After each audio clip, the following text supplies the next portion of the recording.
Hey everyone, welcome to Feelings with the Geekiary. Oh, I forgot to say quarantine feelings. Oh man, sorry, right there. I'm Erin, and I am here with Admin Angel and Jamie.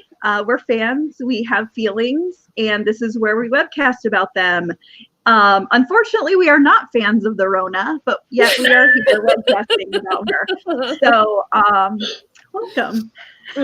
So, if you are fans of the Rona, what is wrong with you? I don't know, man. But you can join the conversation in one of two ways. You can do the Geekiary Feelings hashtag if you're watching on Twitter, or you can just join in our chat box because we are live on YouTube and you can chat with us below because how will we know that we're wrong? But again, we're never wrong. We're always right. Correct. We would like to remind all of you that the views expressed on this webcast are those of the hosts as individuals and do not necessarily represent the Geekiary or the webcast itself as a whole. We're on a roll right out of the bat. Yeah. You know what? Stumbling over everything. Whatever. We're all it's good. Saturday night. Some of us have not left our apartments for like many weeks in a real capacity. Yes. All right. Well, yes. So welcome. We are doing another quarantine feelings because this is like week 8 or something of us pretty much being quarantined. Things are starting to open up a little bit, and we are going to talk through all of that stuff as our main topic tonight. But first, we got some news and stuff we want to talk about. So first, again, don't forget about our Patreon. It's patreon.com/thegeekiary. We are still taking donations, so thank you. Also, don't forget to check out the rest of our YouTube channel. Again, we have a bunch of quarantine content. We've been doing these webcasts pretty much every week for a while. And we also have some other good stuff out there, especially Fareed. He just has the best like reaction videos. He's hilarious. So check those out. And then also don't forget to check out man, guys, this is just bad. It's gonna be a great show. It's because I switched from wine to beer tonight. So yeah. Beer. Yeah, so be sure to check out our news section at the Geekiary, obviously, because there is always some news happening, and actually we had some pretty good stuff this week. So let's dive in. Jamie, you want to go first? Yeah. Oh my God, she's so excited. So, well, they finally are making a Percy Jackson series on Disney Plus, and I'm very excited because I probably shouldn't mention the thing, but we've been the fandom has been expecting this since like August, basically, because as soon as ABC bought Fox owned the film rights to Percy Jackson, but Disney publishes the books. And so when the Disney Fox merger went through, Percy Jackson fandom was like, please Disney, like redo it. And we sort of expected an announcement at D23 last year, and there wasn't any. And Rick Riordan, if you follow him on Twitter, has been very coy about answering questions about a Disney adaptation, basically for the last 9 months, understandably, because they were in negotiations. And then he announced a couple days ago on his social media that it's finally finalized. They're actually going to do it. He is going to be involved in the process. We're not sure how much yet, but he wasn't involved at all when Fox made the movies, and it showed because they were awful. And he notoriously hates them and doesn't like to talk about them. So we're all just very excited. And if you haven't read Percy Jackson yet, I highly recommend it, especially if you like Greek mythology, because it's really good series. And it's got a lot of diverse characters. There's 2 series. There's the Percy Jackson and the Olympians is the first 5 books, which is what they're going to start with and what the movies were. And then there's the Heroes of Olympus, which is the second series of 5 books. The second series is a little more diverse than the first, but there's queer characters and there's characters of all different races and religions and everything like that. He is he as an author listens to his fan base, and when they're we would like more gay characters, he's okay, and makes characters gay. So it's we're just very excited. I'm really looking forward to it. So. I think you just sold me. Like, I'm not a big reader. That's kind of, I don't read, but I need to stop watching Love Island and like do something that like engages my brain. So I think maybe I might check that out because I really love Greek mythology. And so yeah, I have like a stack of books I need to read, like and review and everything. But I like after the news broke, I'm like, oh, I should reread the books. So I'm probably going to do that because it's been a while since I've read them. So excellent. I have more Disney Plus news. So Hamilton, which was scheduled to come out in October of 2021, has been pushed up by over a year, by like 15 months, and is coming out on July 3rd.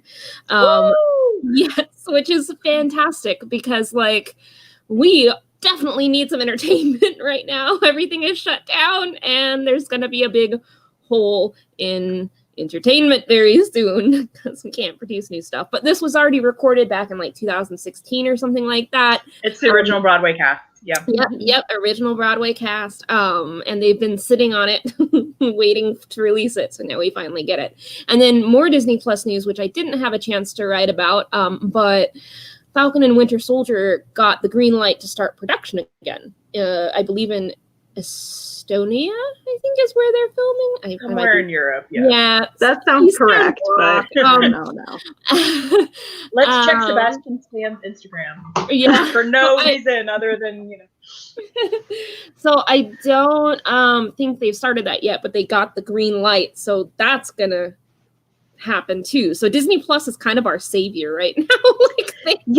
So I want to go back to Hamilton for a minute because I mean, there are, I think, so few of us that have actually seen Hamilton live on stage, and I am so excited to be able to see it. I mean, it's a film, but it's like filmed from on stage. Yeah. And so it's going to be really cool to see how people react to that, especially with such the wide audience that Disney Plus has.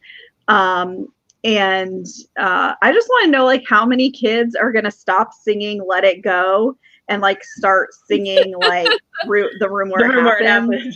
And it's going to be weird. And I'm actually really excited for it because, I mean, so few people, even fewer people have seen Lin-Manuel Miranda in the Hamilton role.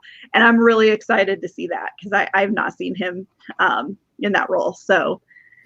Yeah, that's the problem with theater is that that people want to see it, but there's only like one place on earth where it is. Like, and I live there and I still don't get to see it because especially like Hamilton tickets, they get released like every 6 months for like 6 months for the for a period of time. They go like that. They go super fast. So if you're not there when the tickets go on sale, it's like buying concert tickets. Like they're sold out in like 10 minutes. And Hamilton, and Hamilton is expensive.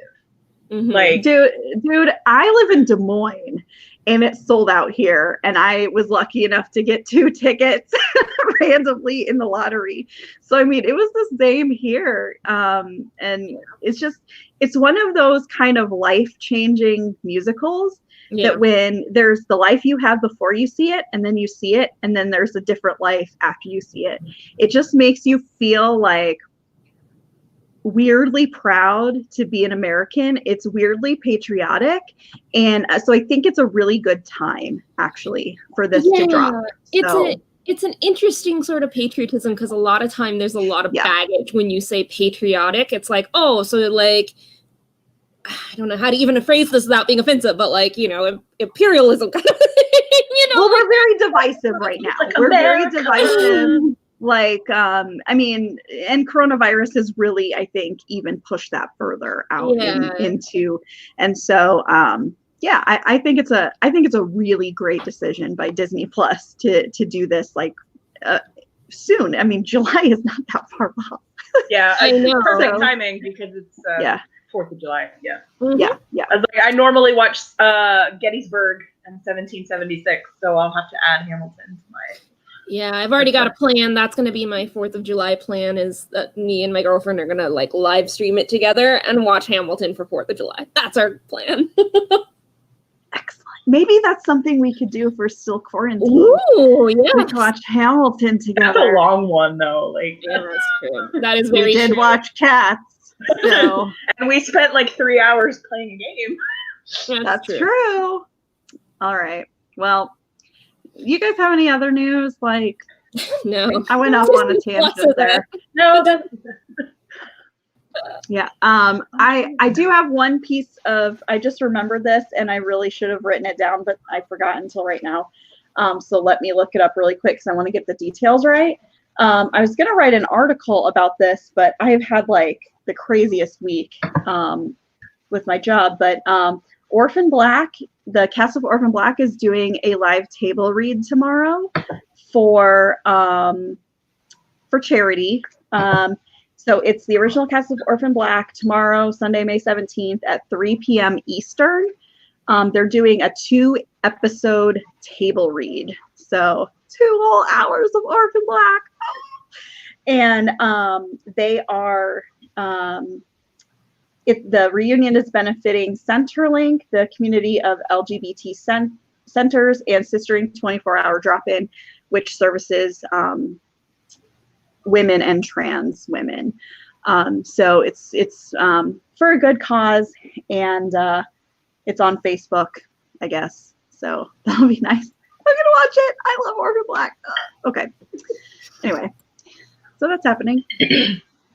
Let's dig right in here. Why is my camera all out of focus? I don't know.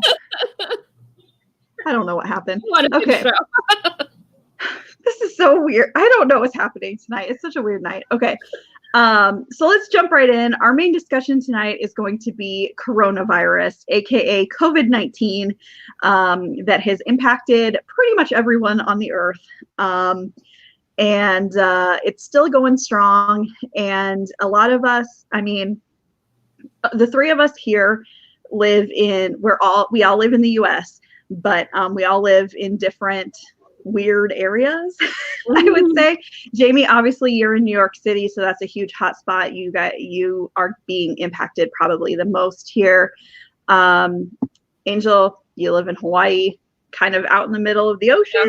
Well, literally out in the middle of the ocean. And then I live in Des Moines, Iowa, which is the Midwest, and we are just now getting to those spikes. And our peak is scheduled for mid-June, so we're still a month off from our peak. Yay! So we're all kind of dealing with what's happening in different phases here, but obviously, like I said, it's impacted the entire world. So kind of want to talk about kind of the major impacts that this has had on pop culture and what's happening and where we are kind of in all of the reopening, or I guess that's the only word I can come up with. Yeah. Getting back to normal? Yeah, I don't know. It'll ever be normal again, but yeah, I know what you mean. Don't disagree with that. So, so I don't know who put this, but let's talk about like the major cons. Oh, that was me. And alternatives. Okay, Jamie, you're up. Well, a lot of the major conventions have gone to, or they're going to attempt online programming. I know like WonderCon did it, but like they did it with like very little prep. And so I didn't check any of it out, but it wasn't very good, I heard. And I said this on last week's webcast because they announced it last week, but BookCon and Book Expo, which is a major thing that's like one of the highlights of my year, they are moving to online programming because it's always the last weekend of May. They had postponed it until July. It was actually supposed to be the same weekend as San Diego Comic-Con, so that was good planning on their part. And then finally they just flat out canceled it until next year.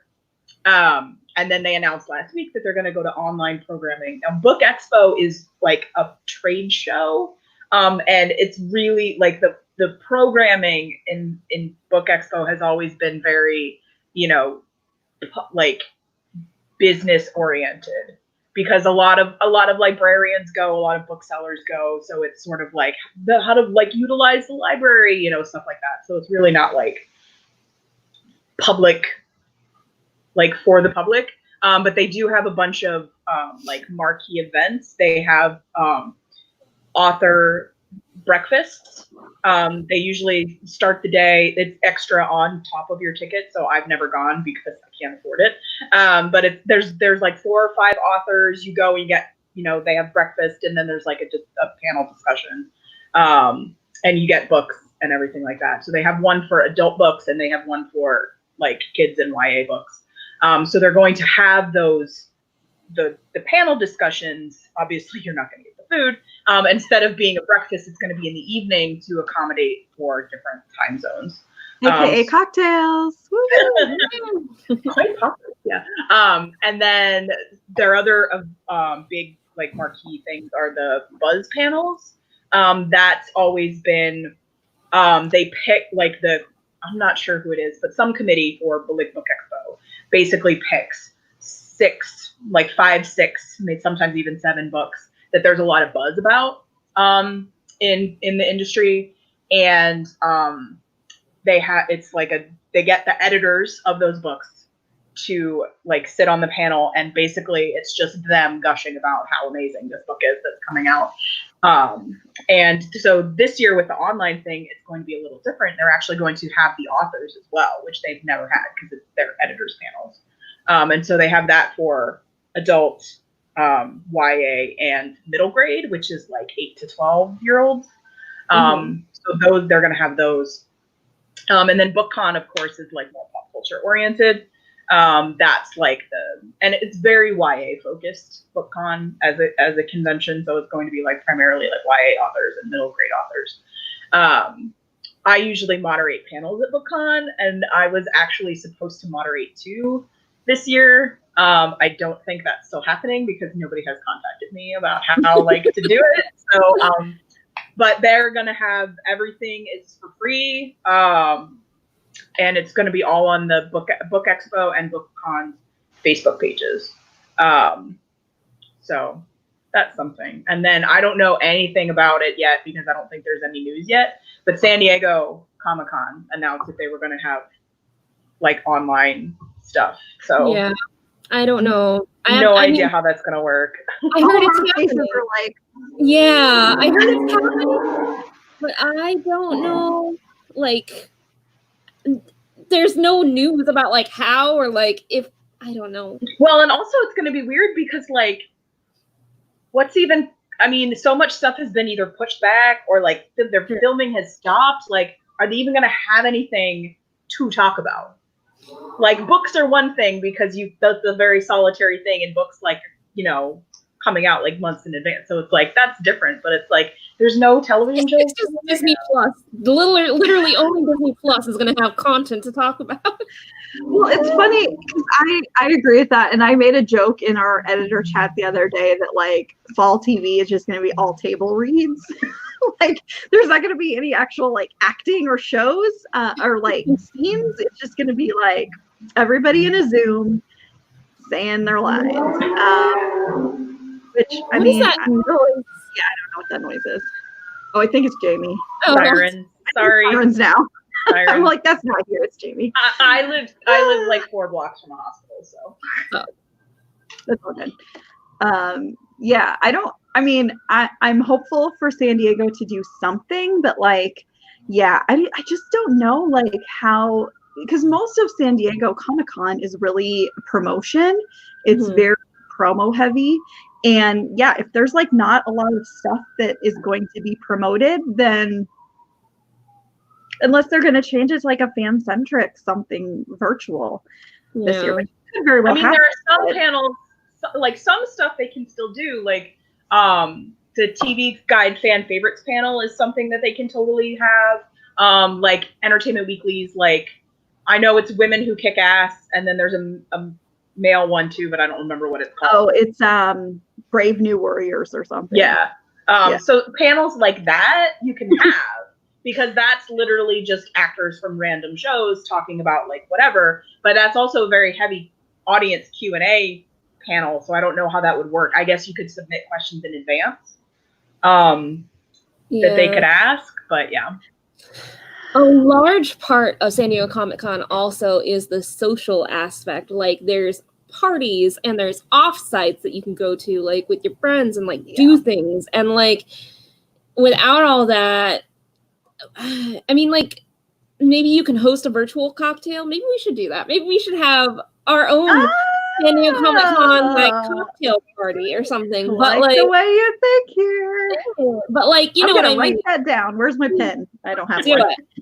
Okay, we should do something for San Diego Comic Con. We don't have to pay for a venue this time. Correct. Okay, I'm putting a note down. All right. We just came up with it on this show. Okay. Good job. That was all you. Yeah.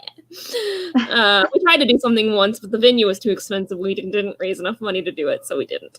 But eventually, we'll get there. We'll get there eventually, maybe. I don't know. But yeah, like that's a huge part of why I like Comic-Con, so I don't know what to do. Also, my concern is, so New York Comic-Con is scheduled for the first weekend in October, and as of right now, it's still slated to go on. The Javits was being used as a hospital, but it's no longer being used as a hospital. So they have, 5 months to like disinfect it and, make it viable for hosting an event. Reed Pop actually sent out a survey, I want to say last week, to people that have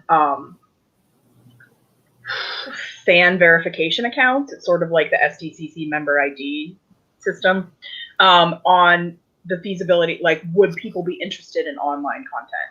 And one of the things they mentioned was like, oh, would you be willing to like pay? And I'm like, I'm not paying. Like, no, it's like, like, I mean, that, like, I was like, I guess it depends on how much. Like $5 and it gets me like everything for that day. Sure. Like, something like that. But I was like, I'm not paying like, $50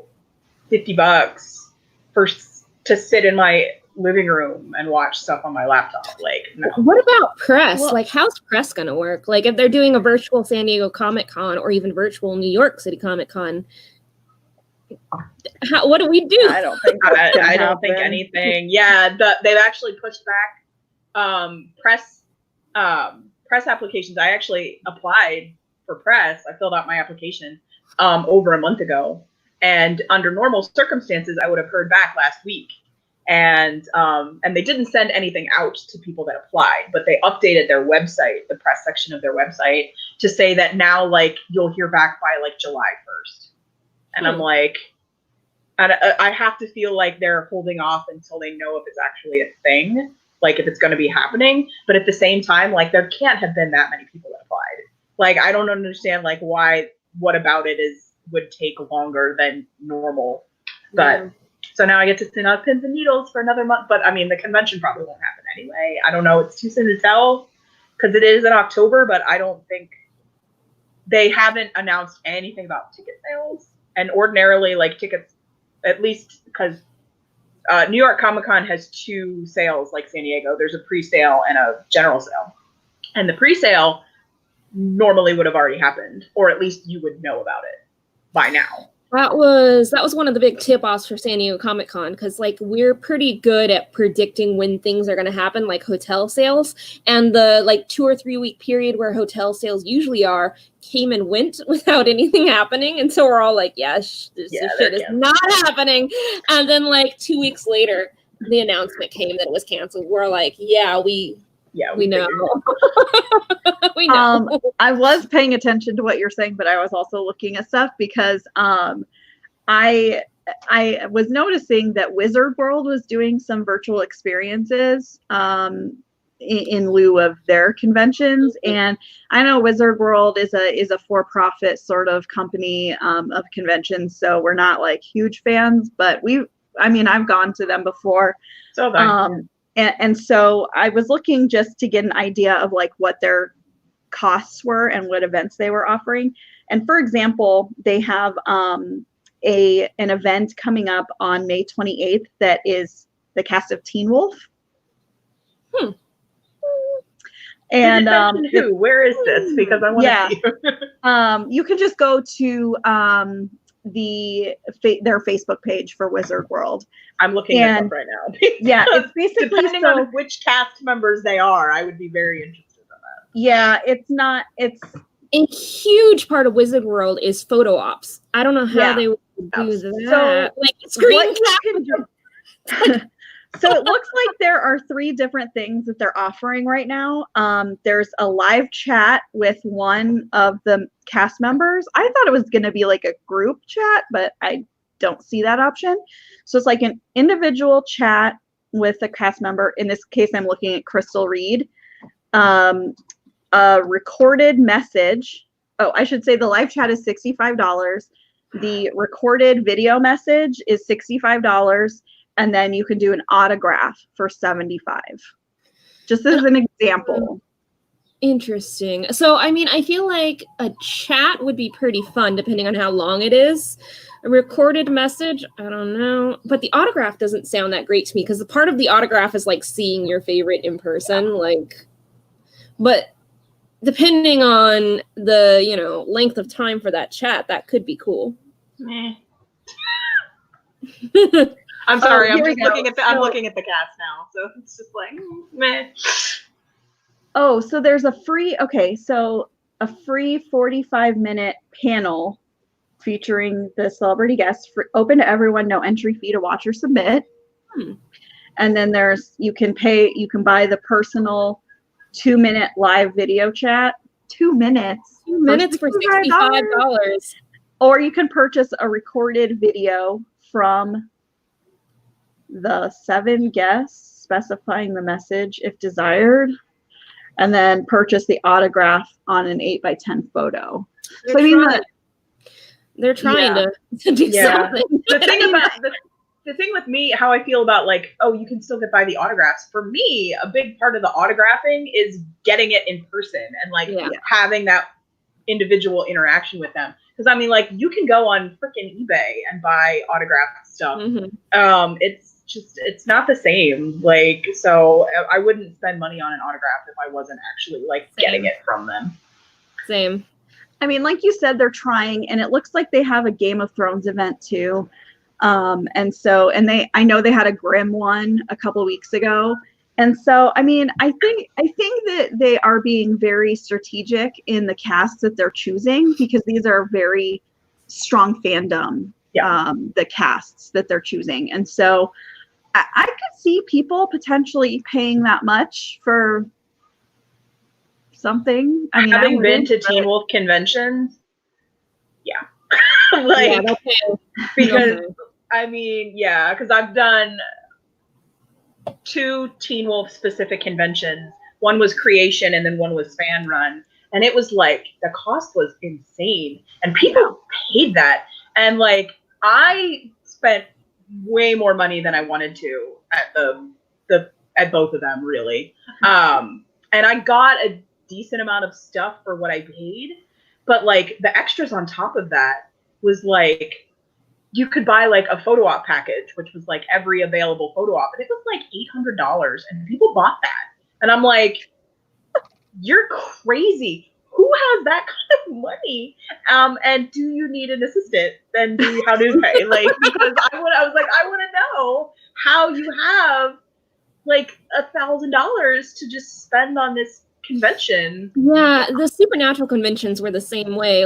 If you want to get a front row seat to a Supernatural convention, it's $3,000 or $4,000 or $5,000 for a front row seat. I know. Yeah. Mm-hmm. Mm-hmm. Yeah, I had the one Teen Wolf convention. Well, actually, I think both of them that I went to. I had second row, and that was $400. That's cheap comparatively. Yeah, I know. And I look at MegaCon, and they were gonna have that Hobbit reunion, which I was so dead set on going to, man. And I was gonna do the whole gold package with the assigned seating and the photo op and the autographs, which I don't really care about, but it was part of it. And that was $400. I was gonna do that. At a Supernatural convention, I got a $300 seat was near the back of the room. That's just that's insane. Yeah, so this is semi-related, but not really. But I have a very warped idea of how much individual stuff like that should cost. Because one of the first conventions that I went to was Chicago TARDIS, which is a Doctor Who Torchwood convention in Chicago, obviously. That was like the second convention that I'd ever been to. And I had a seat in the 4th row. I had autographs and photo ops with all of the guests. And I had, they had a special, like if you bought that tier package, you got, there was a dinner the night before the convention started with any of the guests that happened to be there. And so I actually was like at a table with like Gareth David Lloyd and Ian McNeice, while like Gareth David Lloyd fanboyed over Ian McNeice. Like, yeah. But yeah, so, and that was $150. What? Yes. $150. And so when I went to the Teen Wolf convention and it was like $400 and I didn't even like get autographs with everybody, I was like, what is this garbage? Like, what the hell are you doing? Because that was like my benchmark was the Chicago Chartist. I have my picture of me and Gareth David Lloyd autographed and it's on my Jamie, that was an amazing deal. Just so we're all clear here. I know, but that was my second convention, so I didn't know that was it wasn't until I went to the Teen Wolf one and I was like, why is everything so expensive? People are like, this is how much conventions cost, and I'm like, you're lying to me. I don't believe you, because I've been like, yeah. So yeah, I like that story. I have very fond memories of that convention. And I have to say, all of the guests actually stayed in the hotel that everybody else was in, because you were outside of Chicago. There wasn't really anything else to stay. And I'm sorry, this is completely off topic, but I just really love this story because this was a really great convention. So it was Thanksgiving weekend. I went to a Big Ten school. It's a big football school, obviously, because it's Big Ten. And Thanksgiving weekend is rivalry weekend. So that's the weekends that all the college football teams play their like big rivals. And so I told my friend that I was there with, I was like, listen, I don't care what you do, but I'm going to be in the bar Saturday afternoon watching the game. And so like I'm sitting there at the bar like watching the game, and I'd had a couple of drinks. And Kai Owen, who plays Reese on Torchwood, actually like sat. He didn't sit right beside me, but he sat a seat, like there was a seat between us. And since I'd had a couple drinks, I was very into the game. And he just kept like looking over at me. And then finally he like slid over and he's like, so who are we rooting for? And like, we had like a 20-minute conversation about. Oh, that's so great. That is amazing. Love Torchwood, guys. I miss it so much. That is so great. That's a great story, Jamie. Yeah. And that was for $150. I just like to put that out. For all conventions out there, I think be cheaper. So my Supernatural one, I want to clarify. I had like a silver ticket, which is the second most expensive ticket for like $400. But like the gold tickets took up half the room. So when I say I was near the back of the room, I wasn't in the very back. There were cheaper seats behind me that were probably only like 100 something. But that was like back row for 100, and I was like 300 to 400 and like close to the back. I just wanted to clarify so people aren't like, there are no conventions where $400 is back row. No, but I was like close. You were too far back for $400. Like, yeah. Really. Unless they limit the numbers, like people can just buy them, and that's how many rows you're going to be back. Yeah. So. But anyway, I know that fandom can be very particular, and I didn't want them to like call me out. Anyway, it's fine. Now that we've gone it's super fine. Sorry about that. Shoot, we have other things to talk about. Yeah, so let's go into some of the other things, because I know I'm especially very eager to talk about some of this stuff because I really love theme parks, and that's most of what we're going to be talking about. So let's sorry, I'm really excited because I was supposed to go to Disney World in April. And I didn't get to go, and I was really bummed. And I was going to go to Disneyland in July, and I can't go. Yeah, I'm really bummed. I was just like, when am I going to be able to go now? I have thoughts in my head, but I don't know if they're realistic. So let's talk about Florida first, because they seem to be the most on track for like a soon-ish opening.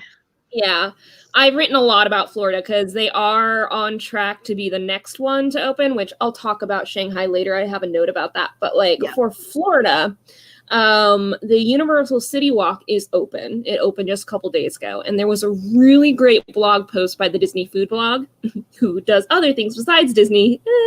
Universal City website. I know they're the Disney Food Blog, guys. I visit it every single day, literally. They're really good. They are very quality. I think I've referenced them a couple times in some of my theme park posts. But they did a really extensive outline of what Universal City Walk is doing, and it looks like they're actually being fairly careful. Like, they went to the restaurants and like the way the waiters, like they describe how the waiters put the food at the very edge of the table to prevent having to reach across, how the waiters hold the glass at the very, very bottom, which I know, Erin, you're like, they should always do that. But like, that's not how life was before. Now, I know. Believe me, I was fully aware of that. And like, how they have, when you sign your credit card like receipt, they have these trays that are like clean trays and dirty trays, and like they give a new one and then sanitize them, and like it's all out there in the open so that you can see like every measure they're taking. And it was really thorough and a really good post, and I was actually impressed with the extent that they're doing it. Like, I thought Florida was just gonna be like, we're open now, and like everyone's gonna go out and like. Florida's a very, because my parents live in Florida, and it's like it's a very like hit or miss state. It really depended on where you were in the state and how serious they were taking it. Because where my parents live in Fort Myers, and they were taking it pretty seriously. But other like counties weren't. Like beaches were still open in some parts of the state, and it's just like sheer stupidity. And also Florida has been like not accurately reporting their numbers on cases. Yeah. So weird. Well, I mean, without getting too editorial here, because I think the three of us are kind of all on the same page that we're taking precautions, and like when we go out, we wear masks and stuff. That's just the way that we feel about it. But like, for me, I mean, Orlando being shut down is devastating for the Florida economy, because that's where, I mean, they make so much money from those theme parks and hospitality and restaurants and all of it. And it's just, I can't even imagine. Like, we know Disney's numbers they've lost like over $1 billion with a B since the shutdown, but like, I mean, it's devastating. Here's the thing. I live in another tourist destination. I live in Hawaii. True, yes. And so when it comes to the economy getting hit, I understand that. We're at a 37% unemployment rate in the state of Hawaii right now. 37%. Because our economy depends on it. We're still shut down though. Like, and it sucks, and a lot of people are suffering and hurting, and it's terrible. I mean, I'm lucky to still be employed, and I talk to people every single day, multiple times a day, that have lost their jobs. It's horribly devastating. But we're doing it very different than Florida. Like, we're gonna keep it shut down. We just now opened our beaches, but still, if you're coming here from out of state, you have to be quarantined for 14 days. So tourists can't come here and hang out on the beach. Tourists can come here and stay in their hotel room for 14 days and then join us on the beach. Which is really dumb to do. So just don't do it. Just don't do it. And this morning, 2 people got arrested for not staying in their hotel room for 14 days. So if you don't do that, you get arrested. But that's how Hawaii is handling it. And then Florida is doing this more careful opening. And Florida's numbers, even though they're being underreported, are still way higher than here. So contrasting where I'm at with Florida, we're going very different routes. And I am impressed with the pictures I saw at Universal City Walk. I'm very happy to see how serious they're taking it. But considering my personal situation compared to where I'm at and them, it still feels weirdly too early. Like, I mean, New York City is a heavy tourist destination too, and one of our big industries is the theater. Because we were talking about it with Hamilton before, and like Broadway is shut down until September. That was the last that I heard. And there's a couple of big shows that aren't going to reopen when the theaters reopen, and one of them is Frozen. They just announced it yesterday. But also there were multiple theater actors that contracted COVID, and one of them was in a coma for like a month, and finally came out of his coma. Yeah. And he finally came out of his coma earlier this week, but he had to have like his leg amputated. Like, it's serious business. So we're sort of not messing around with it. Like, our museums are closed, like everything's closed here. So don't come to the city because there's no point, nothing's open. But yeah, and it's been weird for me as somebody in an essential industry. Like, I still have to go into work. It's very weird seeing the city like so quiet. Yeah, I bet. Oh my God. And there's a lot of arguments, like, you know, we have a lot of, you know, unemployment too, and it's like I was unemployed for 2 years. I mean, like, it was a decade ago, but even so, like, I was like, I get it, trust me. But at the same time, I don't personally know anybody that has died because of this, but the degree of separation is getting smaller. Like, I don't personally know anybody, but I know many people that have lost people. Yeah. And so sorry. Go ahead. Well, no. I want to point out too that even if you don't know somebody who has died, you probably know somebody who has contracted it. Yeah, and I have a lot of friends that actually had it. Yeah. Yeah, especially young people that are getting it, like our age, 20s, 30s, 40s. I consider that young. Yeah. A lot of the after effects are devastating. Like, it doesn't affect you for like the 2 weeks or 3 weeks that you're sick. Like, I've seen that people are having like neurological issues, like recall and memory issues, and you know, ongoing breathing issues too. Yeah. It messes up your lungs like permanently. Yeah, exactly. And so what I'm saying is, like, there are going to be long lasting effects from this that we don't even know yet. I did the math about 2 weeks ago, and the numbers are obviously going to be really different. But for these past 2 weeks, I've kind of taken a step back from keeping track of the numbers so closely, just because it was damaging my mental health so bad. But about 2 weeks ago, I did the math, and about 1 in every 300 Americans had been officially diagnosed with it. So if you have met 300 people in your life, chances are at least one of them has had it. And, you know, of course, that's going to vary. Like, where Jamie is, that percentage is going to be way higher than where I'm at, you know, but like, that was about the average. And of course, that's officially diagnosis. There's lots of, you know, testing is still an issue. Like, I'm getting that antibody test because me too. I said, I'm pretty sure I had it.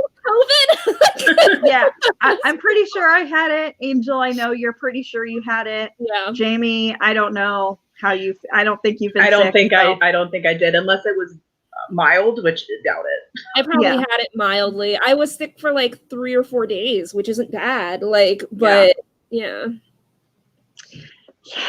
Okay, so let's go back. Sorry, we were talking.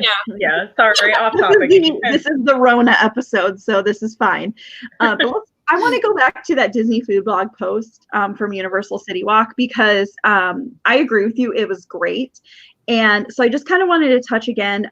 So the restaurant that the specific reporter went to, or like had the sit down experience, was at Margaritaville. Mm-hmm. And then she also commented on some of the other experiences there, like specifically like Voodoo Donut, which was doing mobile orders. Mm-hmm. And then they were also doing, like, you could go into the store, but they were having lots of different procedures. Like, you had to wait outside in a socially distant line, and then they would let in like one party at a time. And then, you know, you would order your stuff and then slide down and get it, which is pretty typical for Voodoo. But like, it was just weird that like every place kind of has their own procedure, but they all seem to be doing their best. Yeah. At trying to mitigate exposure and keep people socially distant. So, I mean, I think they're probably doing the best that they can. And I do, because Universal City Walk is just open to the public. It's not like a ticketed thing. Yeah. So do you remember them saying anything in that post about the numbers of people that they were letting in? For the Universal City Walk, no, I can't remember exactly, but I keep hearing the number 50% thrown around with a lot of things, but I can't remember if that was for City Walk or the expected capacity for the theme park. I just keep hearing that number thrown around, but I don't know the context. Yeah, I didn't think that they had specific numbers for like City Walk as a whole. One thing though. Yeah, go ahead. Yeah, one of the restaurants had removed half of its table, so that was 50%, but that was like one restaurant, and I can't remember which one it was, but yeah. Yeah, I mean, I think everybody's going to have slightly different things. I think we can expect, though, that if you're doing a dine-in experience, it's going to be dramatically different with like the amount of people that they're letting in, and then obviously with like the food delivery, like you mentioned, and stuff. So it'll be interesting to see how it goes. Were they doing temperature checks too? I think they were doing temperature checks. Yeah. To get into the City Walk, they were. Yeah.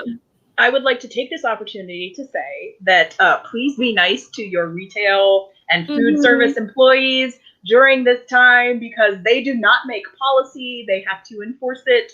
They are not getting paid enough to deal with your crap. So if you're going to put up a stink about having to wear a mask or not being able to stand where you want or sit where you want, then just stay home, because we don't need that kind of attitude. I am a friend that freaking minimum wage, y'all. Like you and like don't be taking out your frustration on the low wage workers of society who have to go out there and face the virus. And also tip well. If you can't tip, don't go out. And if you are expecting to tip on a sliding scale based on the quality of service that you get, also don't go out. Make sure that you're giving like at least 20% every time, no matter the quality of service that you're getting, because these people need the money. Some of them have been out of work for weeks. And I know the people that bring me my food for delivery, I'm giving them like flat $20 to $30. It's just, like, I don't even look at the 20% anymore. I'm just like, thank you for risking your life to bring me my chilies. That's for last night. I should do more, but I've been doing like $10 tips. Like, if you're only ordering for one person, like I get like 5 meals at a time when I order in. Yeah. But tip, yes. And be patient. I agree with that, Jamie. Very good. And also, one thing to keep in mind is that we are all going through this. The people that you're yelling at are also going through this. The people that you're yelling at might have someone sick or might have lost someone to this. So just be nice. Just be nice. Come on. All right. So let's go. Let's talk about the other big Florida. Let's talk about Disney Springs and Disney. Yes. So Disney Springs is going to be opening, or at least partially opening. I don't know exactly how much of it, but on May 20th. So Disney Springs is similar in function to the City Walk and like downtown Disney and like, all these like mall type places that are attached to the theme parks, like with food and retail and stuff. That's basically what these are. And they're the first things to open. So Disney Springs is going to be next, and it's kind of following the same pattern that Shanghai Disney did, which I'll talk about a little bit later, but like where the outdoor mall type thing opens, and then a few months later, the theme parks open. We don't have an exact date on the theme parks though, but I think that it's going to at least be until July. That seems to be what the indicators are, because nothing's accepting reservations until then. Yeah, so Disney Springs used to be Downtown Disney. They did a rebrand a couple of years ago. And from what I can read, because Disney Springs is like my jam, I love it. And so I follow a lot of stuff. And from what I can tell, like it is up to the individual businesses if they are choosing to open or not on May 20th. And again, like they're all going to have kind of different policies and procedures. But from what I can tell, it sounds like most of the major restaurants, like the Boathouse, Morimoto Asia, Wine Bar George, they're all opening on May 20th for dine-in. So, it's going to be weird. Yeah, I'm going to be keeping my eye on that like I did with the City Walk, because, like, I don't know, this feels weird. Our malls are opening here, though, too. Like, but everything is going to be really intense. know. I'm just curious. I saw a meme on Facebook that it's like the people going out now are like the Star Trek red shirts. Like, well, let's see how this goes. Yeah, you're not catching me. Like, even after we reopen, you're not catching me. Yeah. Oh no. Okay. But as far as the timeline goes, Angel, I do kind of agree with you. Like, it's going to be July at the extreme earliest. I really don't think that the parks are going to open for a while yet. Yeah. I don't see that there's a really good way yet that they have a good reopening sort of procedure. And a lot of the procedures, I think we're going to talk about Shanghai Disney next, but a lot of the procedures that they're doing in Shanghai, I think is kind of, I mean, the best that they can do, but I don't know how feasible that is for Americans. Yeah, like, let's talk about Shanghai, because I mean, I think you are spot on, because Shanghai opened. Oh, Jamie, no! Jamie, she'll be back. Okay, but anyway, Shanghai opened, and I'm watching these videos, and I'm like freaking crying, like, because it's just being able to see people enjoy these Disney parks again, like, meant a lot to me, and it's kind of eerie though, because like, you have to wear the mask when you're in the park. You have to go through 3 checks to get in. One of them is a temperature check. One of them, they check your QR code, which is something they're only doing in China, where you have a QR code on your phone and it tracks your health, basically. Like, if you have a green QR code, that means you haven't been like diagnosed positive and haven't been like in close proximity to positive cases. So you have to go through that. And then there's a 3rd check, and I can't remember what that is. But basically you have to go through all those just to get in the park. Then you have to wear a mask. Then there's social distance in the lines. Like, you have to stay, the 6-ish feet apart. It looks a little less than 6 feet based on the pictures, but whatever. And like, the sanitation is just intense. The only thing that bothers me about it is that it's a manual sanitation thing. So you have to touch the thing to get the sanitation, whatever. And like, to see a show, you have to sit in a little box, like, that's marked out on the ground. You can only take your masks off to eat and drink. The characters, you can't go up and talk to them. Like, they're far away, like up on platforms to keep distance. So it's really intense. And like, the rides, half of the seats are empty as well to keep people apart. And so, good for Shanghai. That's not going to fly in America. Like, we don't have the QR codes, first of all. Like, well, I also want to add to just a couple of extra things. That one of the additional things is that, yes, they are really restricting the amount of people that they're letting in. You have to like register ahead of time. Yeah. 1/3 capacity. 1/3. Yeah. Yep. So you have to go in and register for the date that you want to go. I think right now there's not a distinction if you're like a tourist getting like a single day ticket or whatever, or if you're an annual pass holder. But you do have to register prior to being admitted. And then also, they aren't doing like fireworks shows where you have to like basically stand shoulder to shoulder with the person next to you, which that's the reason I hate fireworks shows. And I don't think they're really doing, because you mentioned the shows, I think that they're doing like just modified shows. Yeah. Like, one of the parades is just 2 floats. Like, it was really short. 2 floats. And what characters like wave. Handle 2 floats, I guess. That's really funny. I don't like parades either. Like, I guess that's a parade, technically. Like, yeah. Yeah, like I said, I think they're doing probably the best that they can. And I do envision a lot of that happening here.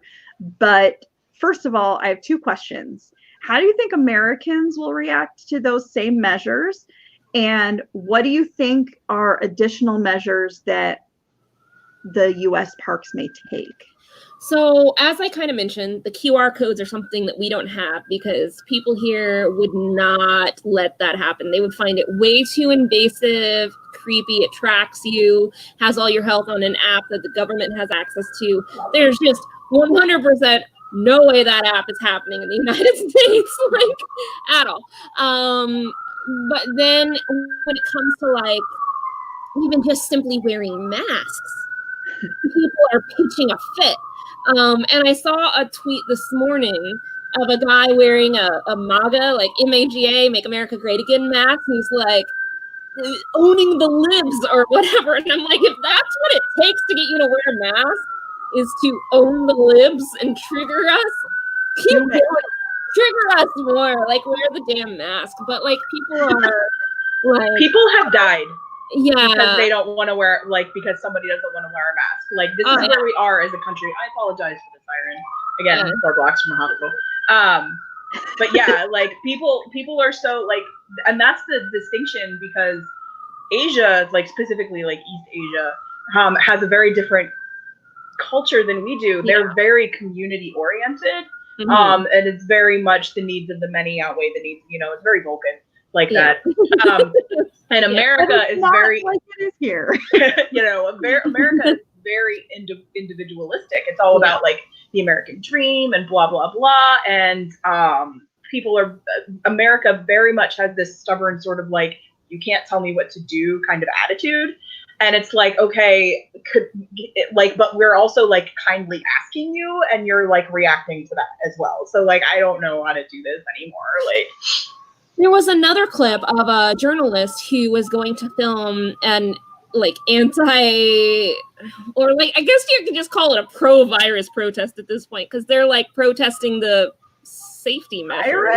Like, like they're protesting the safety measures. And so a journalist went there and was filming them, and one guy kept following him and getting within 6 feet purposely, and the journalist kept asking, please step back, sir, please step back. And the guy is just like, no, I can do whatever I want, blah blah blah blah blah, and like wasn't wearing a mask, was breathing at him and like walking towards him. And it's like, why? Like, why? Yeah, I mean, well, it's like that dude in like Texas or where that like went and licked a bunch of stuff in a grocery store. Yeah, that guy got arrested. Don't do that.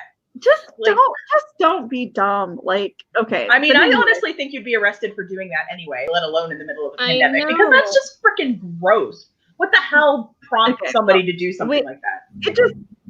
People are just stupid here, so we'll just say that. Okay. But yeah, going back, so what do you think? So you mentioned, obviously we don't have a QR code or anything. I anticipate temperature checks for sure, which if they open in the summer, Florida in the summer is freaking hot. So you're probably going to show that you have a fever anyway, even if you don't.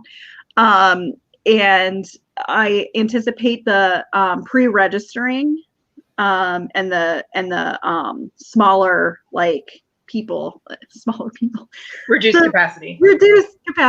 Sorry. I'm having problems right now.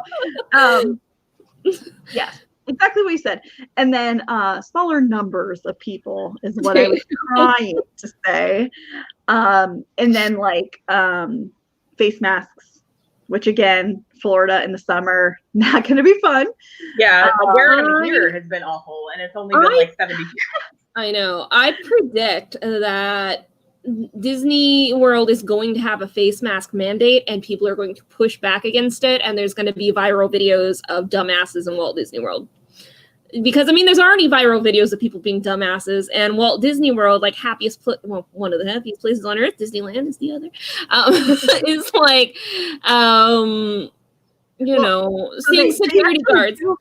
Angel, they actually do have a distinction. Disneyland is the happiest place on earth, and Disney World is the most magical place on earth. There you go. Okay, I'll accept that. But like, just seeing viral videos of like security like berating people for not wearing masks is going to be very interesting. There's going to be a lot of viral moments of that, I predict. I predict there's going to be a lot of Maleficent walking around giving a lot of snarky comments to people who are not wearing their masks. So I will be looking forward to those. But yeah, no, I completely agree. I think it's going to be bad. The employees, the theme park employees are going to need like a gigantic pay raise. Oh yeah. For all the BS that they're going to have to put up with. And I feel really bad. But like reduced capacity, face masks, temperature checks, What else? I think they could very easily do the spacing in line and the limited numbers on the rides. But also Disney, I mean, I'm not sure if Shanghai Disney has the same thing, but Disney World has those Disney bands that you wear. Like, I'm pretty sure they could do something with that.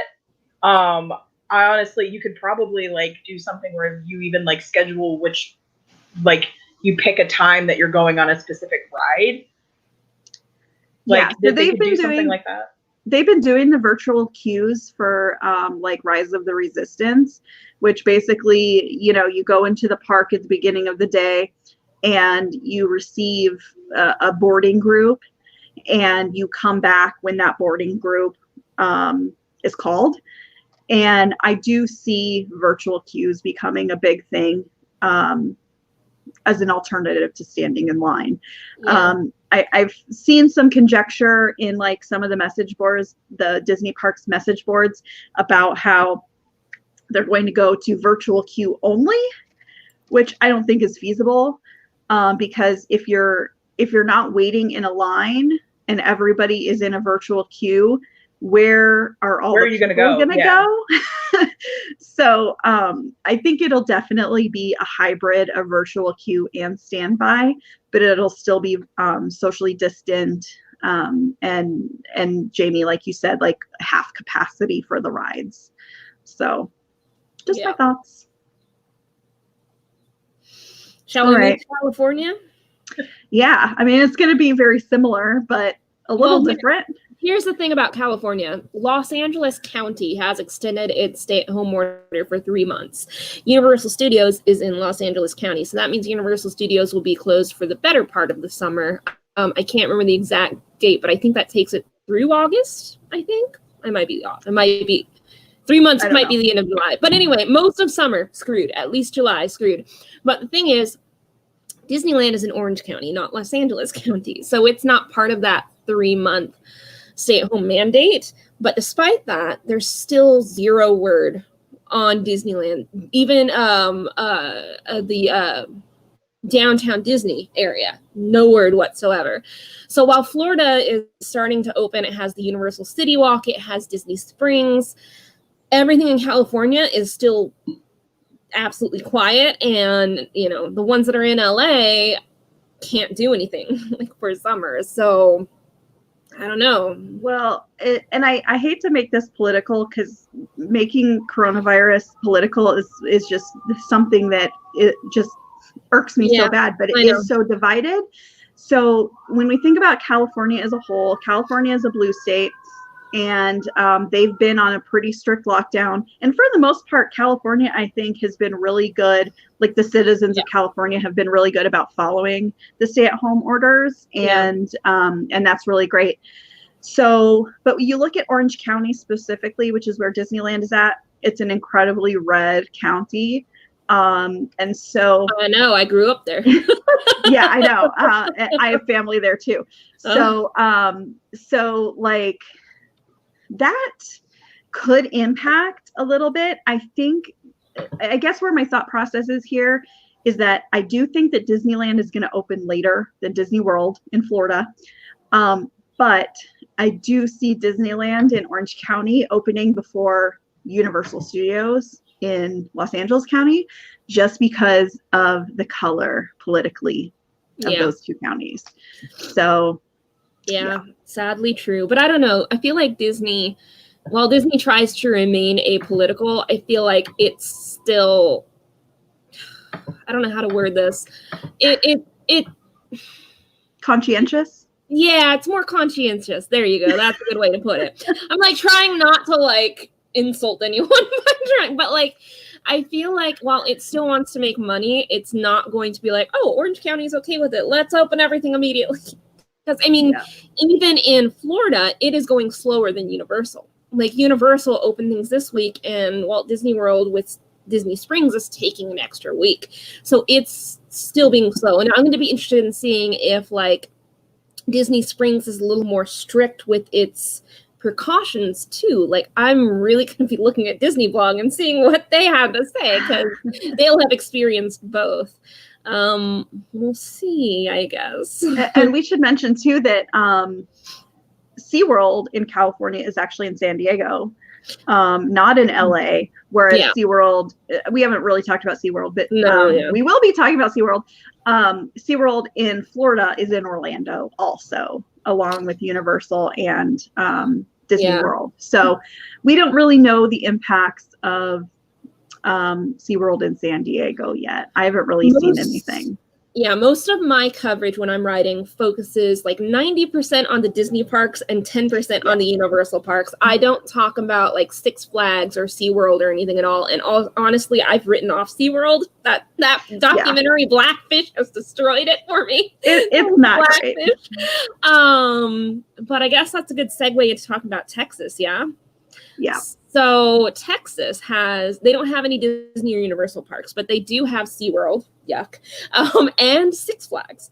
And both of them have submitted proposals to open by the weekend, which I'm assuming not this weekend. I'm assuming next weekend, right? Like, that's got to be, because it is the weekend now and it's not open.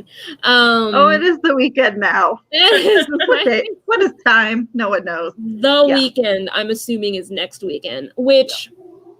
feels way too soon for Texas. Like, Texas is not, I mean, because we're not talking things that are like Universal City Walk or Disney Springs, which are mostly retail and restaurants. We're talking about legit theme parks here. Yeah, like sitting next to each other, like for shows, watching, their Shamu. That's not, a restaurant or retail. Like, oh God. I probably won't write about that, but especially SeaWorld in Texas, I think is more like SeaWorld in San Diego, where it's way fewer rides and more shows. Yeah. And so, I don't know how that's going to work. Six Flags, I think, could potentially do it if they follow some of the things that Disney's been doing, like reduce capacity, social distancing in the lines, like stagger the seating on the rides. I still think it's too soon to open any of that kind of stuff up, but that they could potentially. I honestly think just reducing the entrance capacity is the biggest factor. Like, how many people are into the park? Yeah, I feel like their proposals would probably go through just because the political makeup of Texas is very, very red. And again, I hate making it political, but sadly it has become a political issue, and there is no way around it at this point. Like, it sucks. Like, it shouldn't be a political issue, but it is. And you know what? It depends heavily on where they are, because the cities tend to skew blue. That's fair. I've also seen, I made the mistake of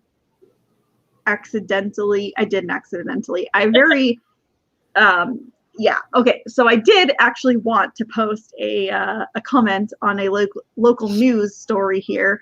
And by even calling it political is being political, apparently. So, because my comment basically on this news story that I commented on Facebook it was a few days ago. I said, I hate that this is becoming political. And that caused the biggest backlash in the subsequent comments. They were like, it's not political. You're just like a libtard. But it is. I'm just really like, you're dumb. So yeah. And you can obviously tell how it is. Like, not to get political on this, but if you look at what states are getting the most amount of aid, it's not the ones that need it. It's the ones that voted his ass the most. New York has gotten screwed. We have the most cases in the country, and they've given us nothing. They've taken away stuff from us. We were supposed to get a shipment of PPE, and they took it away from us. And when you do it, so the states have been taking it upon themselves to get their own, and the feds have been hijacking the state's private shipment. It's just, it's insane. It's insane. Yeah, this whole thing is ridiculous. Jamie, in contrast, my state, Iowa, has a Republican governor who is a very big Trump supporter. And she actually was at the White House and had an audience with the president last week. And then also last week, the vice president came here. And of course, now due to exposure, they're all quarantined.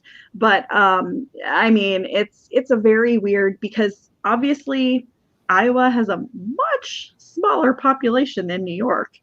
And it's crazy to see the disparity there.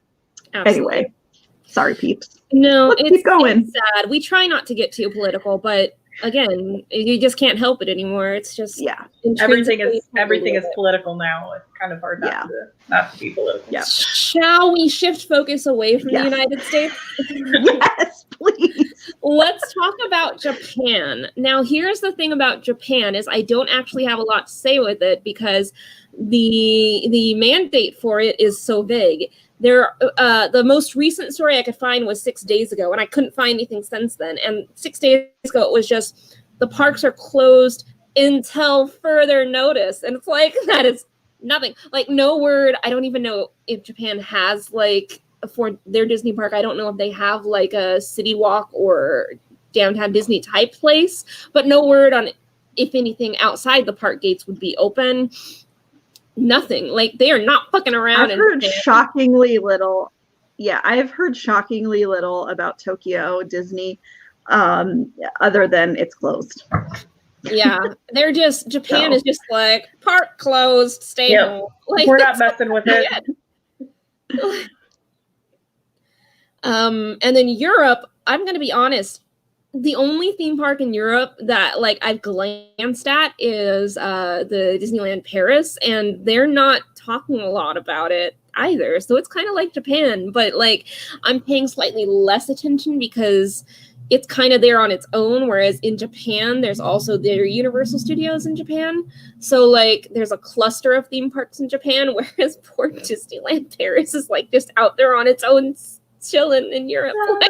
Yeah, so Disneyland Paris is it's more like Shanghai, but Disneyland Paris does have 2 theme parks. And then they also do have kind of a downtown Disney area with the retail and restaurants.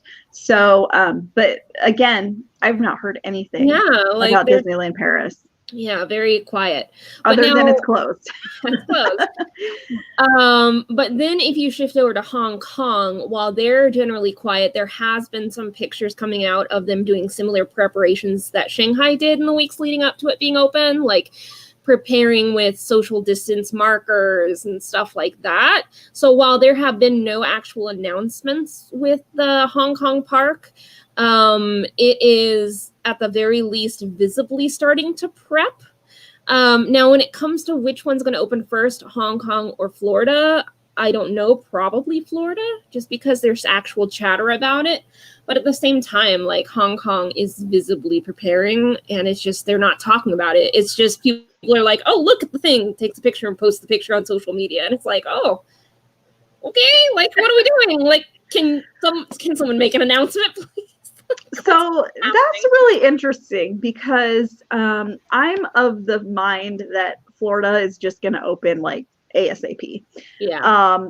But since Hong Kong is actually making like the effort and you can visibly see them, I'm like, well, maybe they will just do it. But I also want to say, like, Florida has already started reopening their construction projects. Like, they have a ton of stuff under construction right now. Like, all of Epcot's under construction. They've got the Tron coaster at Magic Kingdom. They've allowed construction to continue starting like maybe 2 weeks ago or 10 days ago for those projects. So I'm like, could go either way. I don't know. We'll see, because I feel like if Hong Kong opens, it's going to be very quick and sudden and out of nowhere. Like, we're not going to have a lot of word on it. It's just going to be something like Hong Kong's opening this weekend, or Hong Kong Disney, of course. Like, the city is there, still existing. But like with Florida, everyone's like watching like at the window, like that's me. I'm watching at the window. So if Hong Kong opens first, it's gonna be a surprise to us all. And then Florida is like everyone's chomping at the bit for it. Like, so we'll see. Now, when I say I'm like waiting to go to Florida, I should caveat this by saying like I don't live in Florida, so like I would have to travel there, and I'm really not prepared to travel there immediately. And also, like, my job, our busiest time of year is in the fall. So I'm looking at like November, like the earliest I can go. So Yeah. I should just caveat that by being like, I'm waiting, but also not until November. I actually bought plane tickets because my family, my parents live in Florida. My sisters and I live scattered. Like my family's all scattered. But my mom has been making waves about the family getting together more often. And so before all of this happened, we were planning a big family trip. Just like a long weekend, like 4 or 5 days, in Fort Myers where my parents live. We were going to rent like a house closer to the beach because my parents they live like half an hour away.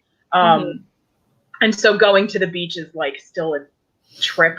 Like you have to put everything in the car and blah, blah, blah. And if you don't spend a certain amount of time there, you feel like you wasted it. Anyway, so we had planned for September because I can't do October because conventions that probably won't happen now. And my younger sister is an accountant, and that's like starting to get end of year for her, and it's very busy. Also, it's her wedding anniversary, but whatever. So we planned it for September. Well, my dad emailed us like a couple of weeks ago and booked a place in September.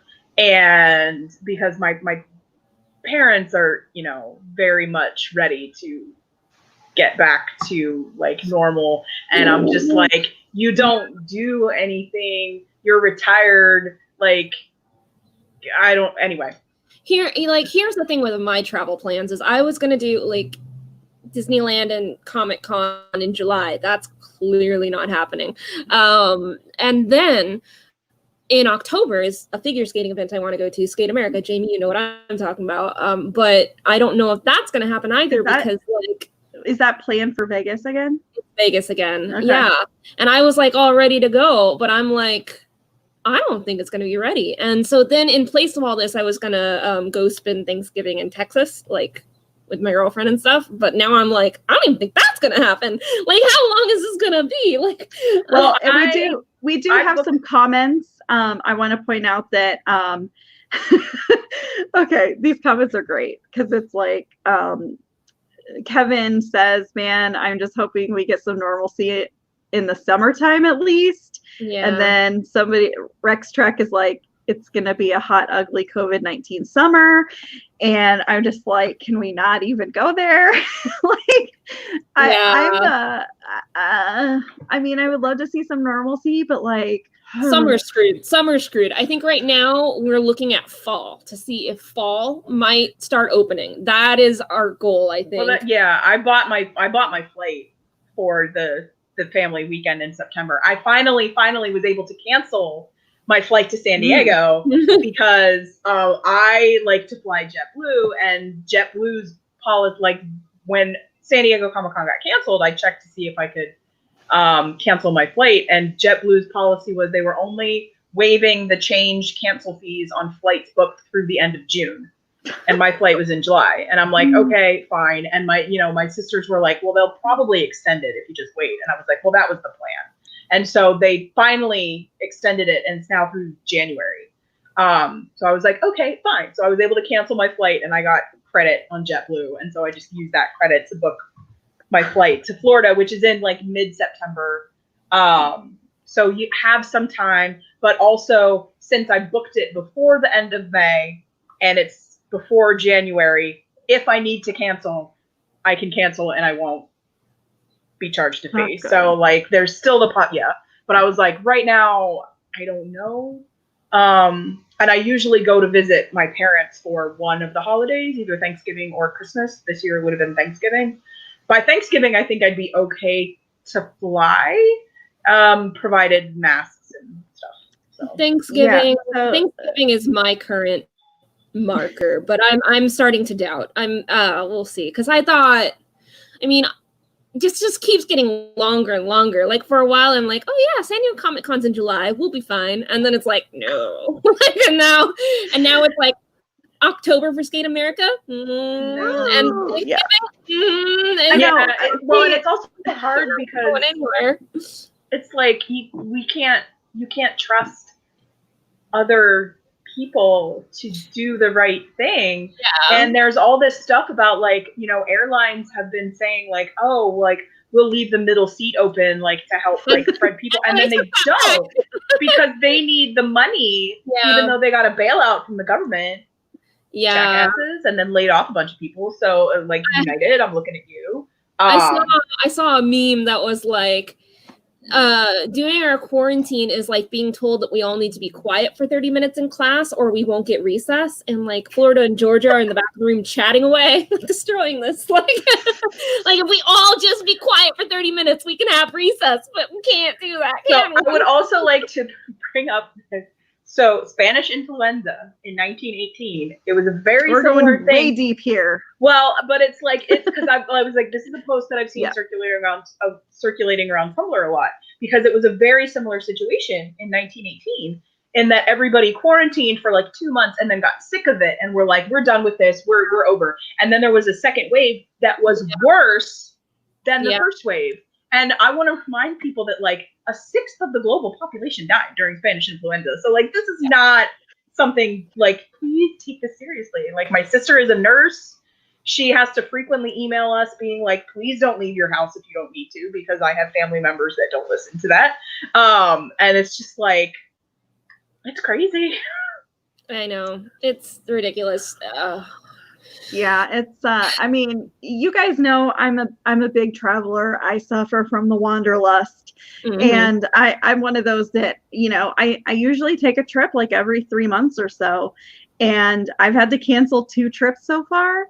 And I'm just like, I need to leave my apartment. I know. But it sounds like we're all like the 3 of us at least are all kind of aiming for the same time frame to maybe do some airline travel. And as an immunocompromised person, like I shouldn't do it, but I really want to.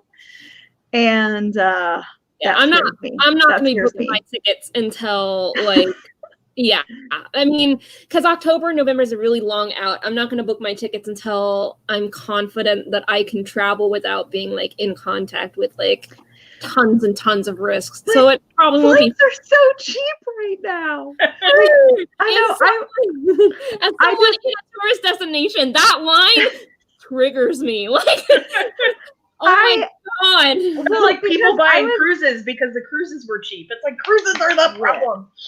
Well, that's true. I mean, I don't want to say this, but like, okay, so like I have family in Orange County, like we said. And so I like to fly into Orange County, Santa Ana Airport.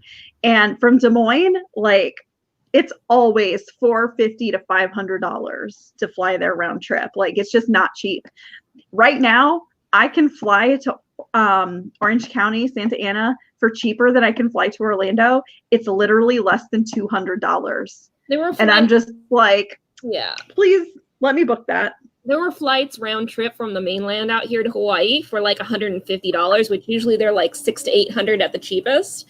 And so like a bunch of people started coming like in March because it was cheap, and like the people here were not taking it. Like they were bullying tourists. They were like, "You're putting us at risk," and like yelling and honking at tourists.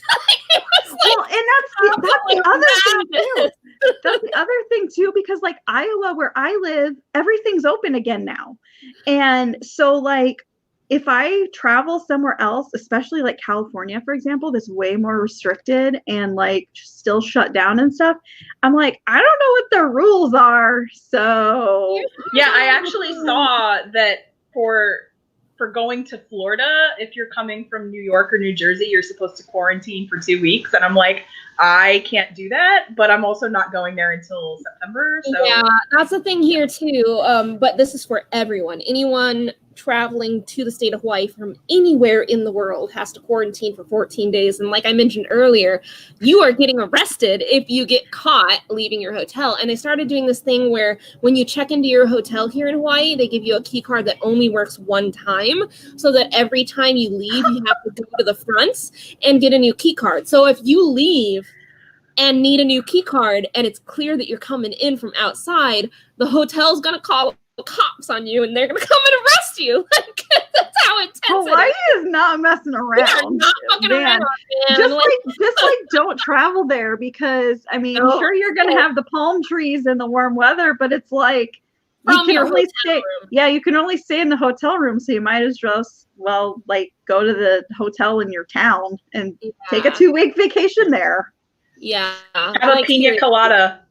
Yeah. And I kind of mentioned this earlier, but just in case anyone joining us an hour and a half in, like, our beaches are open, but not if you're a tourist, because you have to quarantine your hotel for 2 weeks. So us locals can go to the beach. I'm not going to. Trust me, I'm not ready for that. There's actually a very lively conversation going on in our comments. So yeah.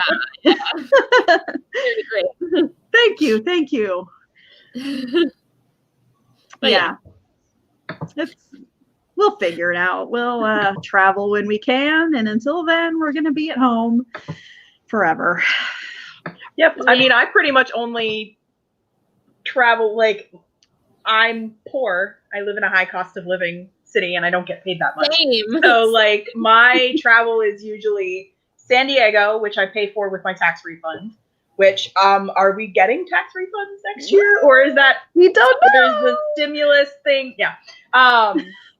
So, and then I usually go to my parents for one of the major holidays, depending on which one I'm working. I alternate, because I work in an industry that doesn't really have holidays. So, but yeah, so I usually only fly like twice a year anyway. So I'm like, me not going anywhere isn't that much of a problem for me. Like, I'll be very upset that I'm very upset that there's no San Diego, obviously. And I'm very bummed about Book Expo. And I don't even travel for that. That's in New York. But that's how I get my reading list for like the entire year. And so, like, I don't know what I'm going to do with no books. Like, what am I supposed to do? I'm going to have to pay for them. Maybe. Today was the first day I made like my first unnecessary trip. And that was literally down the street to the gas station to buy beer. And I felt super guilty about it.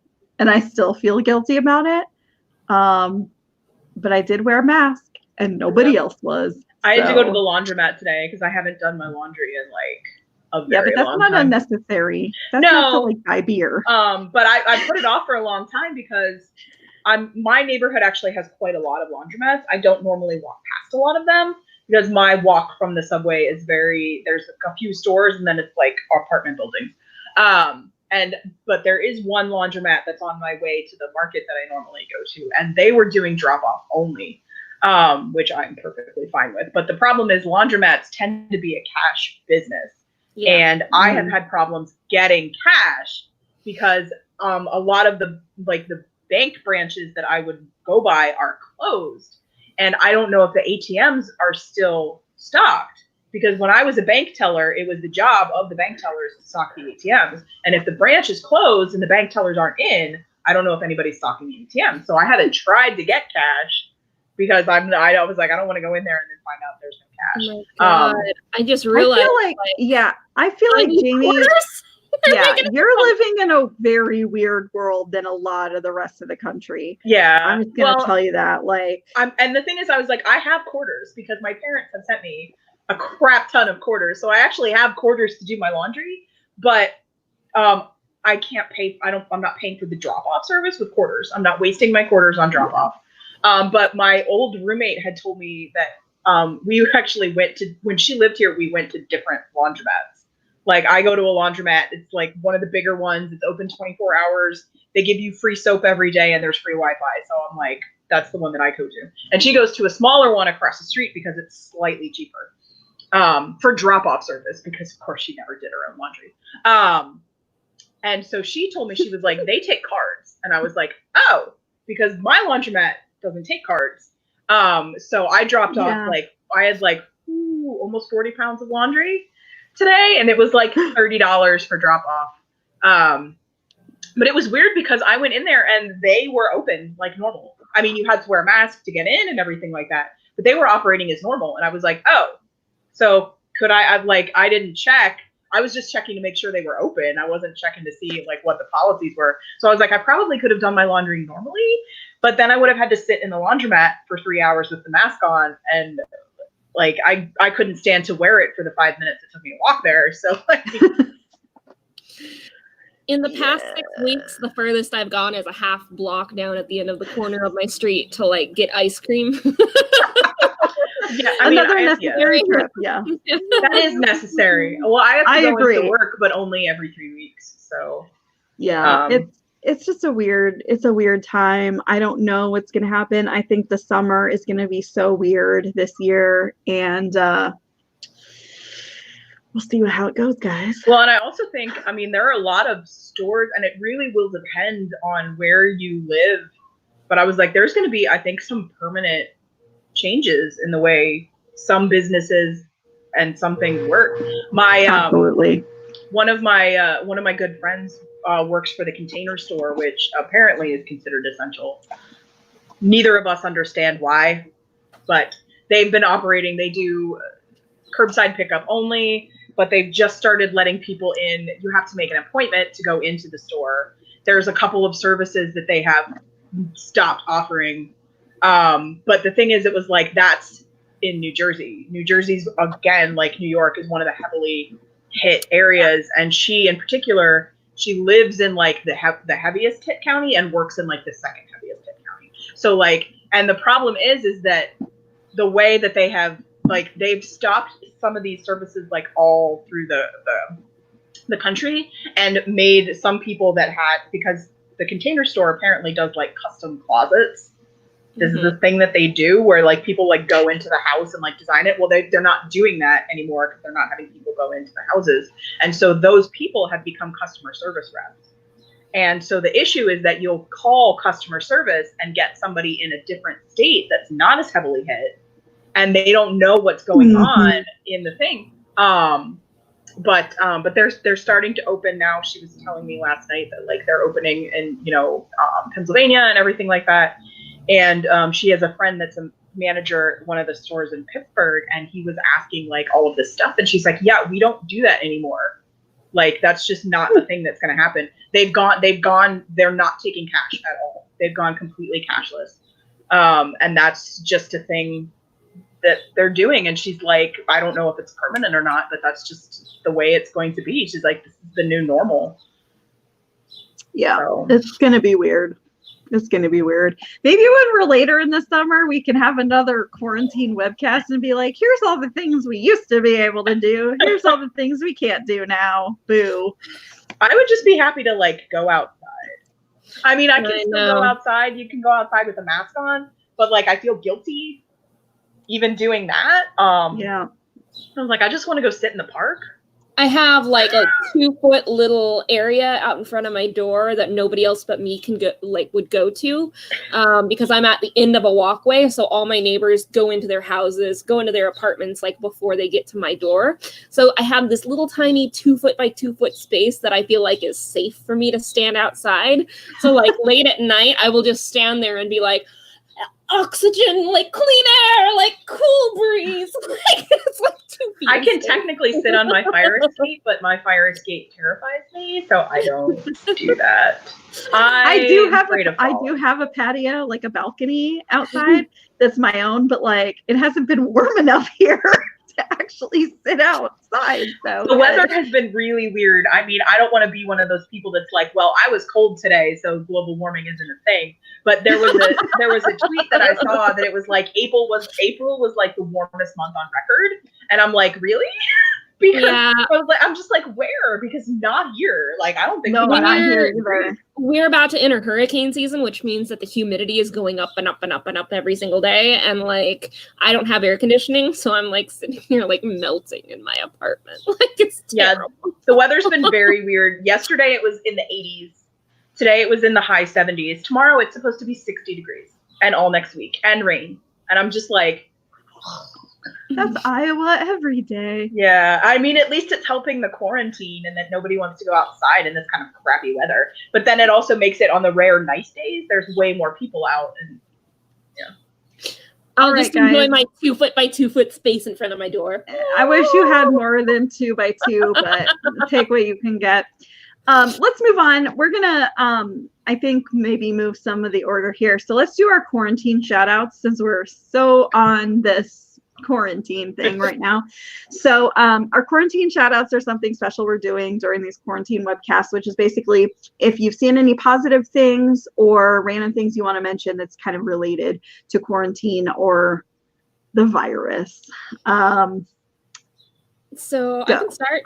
Yeah. So I wrote an article about this actually, but OK Go did a new video, a new song that they wrote in quarantine and filmed together alone. It's called All Together Now, and each musician like filmed their parts in their own homes, and then they timed it so that the video ended at 8:00 when Los Angeles was doing their like cheers for the healthcare workers. So like all of Los Angeles like cheering on the healthcare workers is part of the song. And then today they announced that they're encouraging people to do art together is the hashtag, where they're encouraging people to make art with someone like far away, like socially distant. So that's fun, which we're kind of doing. This is art. This webcast is art. So that's that. Thank you, OK Go. It was delightful. And then now this next one's a little controversial, but it makes me happy. The flyovers that are happening, which I know some people don't like them, but I'm a huge aviation enthusiast. So on Thursday, a lot of really cool planes flew over my apartment because I'm like just a couple blocks away from one of the biggest hospitals, and their goal was to fly over all the hospitals in the state of Hawaii. So since I'm like just a few blocks away from it, I'm like right in the flight path. It was really neat to see that. And yeah, it was just great to have something positive to look forward to. And like I went outside like with my little mask and was like filming the planes. It was really cool. Don't feel bad about I don't know anyone who has said anything controversial about that. I think it's just whatever, you have to find small things that make you happy, and obviously that really excited you. So I'm all for that. So that must have been a good time. That's fun. It was great. I posted videos on my social media of it. And like you can hear me being like, woo! Like,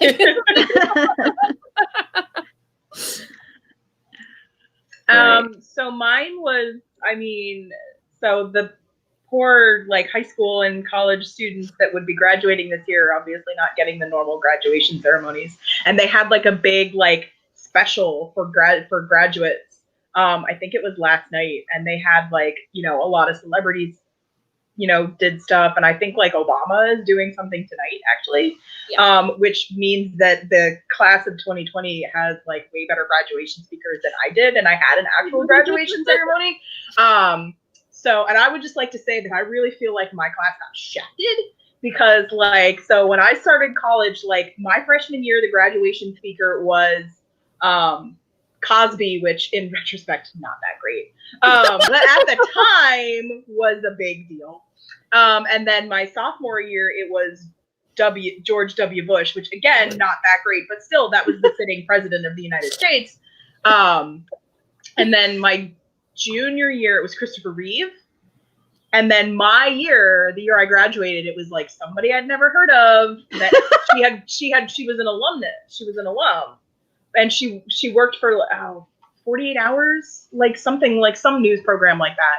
And it was like everybody in my class was like, are you freaking kidding me? Like 2 years ago, we had the president of the United States. And now we have like this person I've never heard of. And I was just like, and it was a terrible speech. As somebody that had given graduation speeches, that was just like the worst speech ever. And like, Ohio State was on quarters at the time. They're on semesters now, but we were on quarters. So we didn't get out. Like I didn't graduate until mid-June. And I don't know if you've ever been to Ohio in mid-June, but it's very hot and very humid. And you're sitting in the Ohio Stadium, which is a bunch of metal seats. And you're sitting out in the sun, and they have graduation in like the morning, but it doesn't matter. And you're wearing like black robes, and it's just like, it's not even a good speaker. And it's just like, are you serious? Are you kidding me right now? So anyway, kudos to all of the graduates of the class of 2020. I really hope you enjoyed your special virtual ceremony. You're not missing a whole lot, not getting an actual graduation. Congratulations! Out Class of here. 2020. Out here in Hawaii, they did a thing where not only did they do a virtual ceremony, but some people stood on like the street outside of their homes, and cars would honk to congratulate them. So they stood out there in their robes and hats, and it was like a drive-by celebration. So like people driving by honk, and like all the graduates are out there like waving. It's pretty cool. So Aaron and I are the same age, so this is our 20th. This would be my 20th reunion. I graduated high school 20 years ago. You are so right. Yep. What?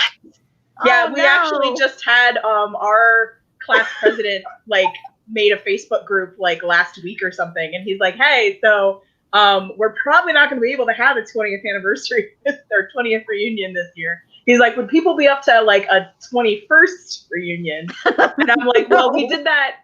We didn't have a 5-year reunion because he didn't think anybody would be into it. And then I guess enough people were like, why didn't we have a 5-year reunion? So we had a 6-year reunion. And then we had a 10-year reunion, which I didn't go to.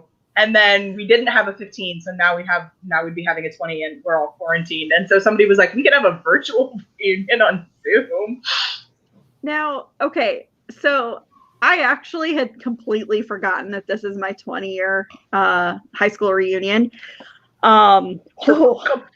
That was that hit me hard, Jamie. That hit me hard. Yeah, sorry. If you wait 2 weeks and you follow me on Twitter, I graduated high school June 1st, 2000. Well, so I will be posting graduation pictures. I don't remember when mine was exactly, but it was around this time. It was in May. So, man, I feel old. Cool. All right. That really took me off guard. Sorry. Okay. No, it's fine. But as a person who doesn't like physical, any sort of get in my bubble, and also someone who has social anxiety, I hated my graduation ceremonies, and I almost didn't go to my college graduation because I was a nervous wreck, and I was like, I don't want to do this. I went to both high school and college. Thank you. However, I hated every second of it. So why couldn't I have gotten a virtual drive-by graduation, please? I feel like the world is better in some respects now. So anyway. Okay, yeah, sorry. Okay. Yeah. No. I mean, well, I was valedictorian, so I had to. I spoke at my high school. Naughty pants. I mean, I went to a small high school. It's not that difficult to be the number one, and when your class size is not that big. But and then college was like, it was a big. I mean, Ohio State has a huge undergraduate, so that was a big ceremony. So it was actually very short because they don't individually call people's names or anything like that. You sit in alphabetical order, and then when you leave the stadium, they just hand you your diploma. But it was funny. My college graduation was the same weekend as my younger sister's high school graduation. So Friday night, we were all in Pennsylvania watching my sister get her diploma. And then we all drove to Ohio the next day. And then on Sunday, I graduated Sunday morning. And then we saw me get my diploma. So, fun times. That's cool. See, I went to a very large high school. I went to the largest high school in Iowa. And I was not valedictorian because I live in the upper class suburbs where everyone goes to Harvard. So I had a 3.7 and was not even in the top 25% of my class. Thank you. We didn't have a 4.0 scale. So, like, because I was like, so my GPA, when I graduated, it was like 104, 104%, because we didn't have 4.0s. Oh, yeah. Well, it was weird. High school was very weird. I didn't mind it, but I also don't want to go back. Okay. Let's do some recommendations now. Angel, I know you got a good one. So I watched Upload in literally like one afternoon. It was an Amazon show.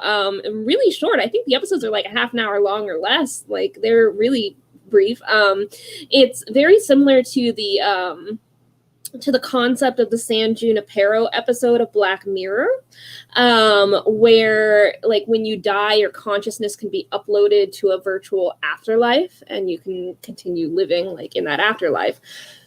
But it's not as gay, unfortunately, which is a downer for me, but that's okay. I still enjoyed the hell out of it. And it's by the same guy who did, or at least contributed to Parks and Rec and The Office. So it's got really snappy like dialogue and it's really funny and lighthearted, but some drama.